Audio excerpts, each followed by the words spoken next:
জার্মানির হকি লিগে আমন্ত্রণ পেয়েছেন জাতীয় হকি দলের দুই খেলোয়াড় রোমান সরকার ও মাহবুব হোসেন।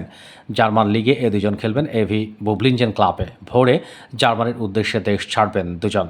সদ্য সমাপ্ত প্রিমিয়ার হকি লিগে রোমান খেলেছেন আবাহনীর হয়ে, মাহবুব উষা ক্রীড়া চক্রে।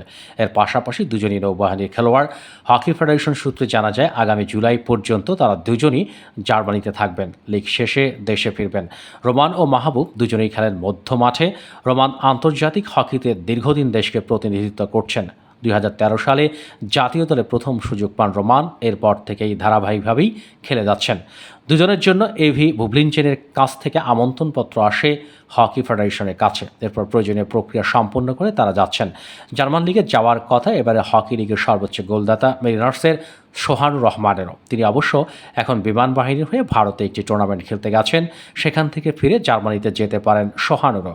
বাংলাদেশ জাতীয় হকি দলের সাবেক জার্মান কোচ গেরহার্ড পিটারের উদ্যোগে 2010 সাল থেকেই দেশের বেশ কয়েকজন শীর্ষ হকি খেলোয়াড় এর আগে জার্মান লিগে খেলতে গেছেন। তাদের মধ্যে আছেন মাকসুদ আলম, ইমরান হাসান, রাসেল মাহমুদ ও মামুনুর রহমান চন। এছাড়া আরও কয়েকজন জার্মান হকির বিভিন্ন স্তরের লিগে খেলেছেন।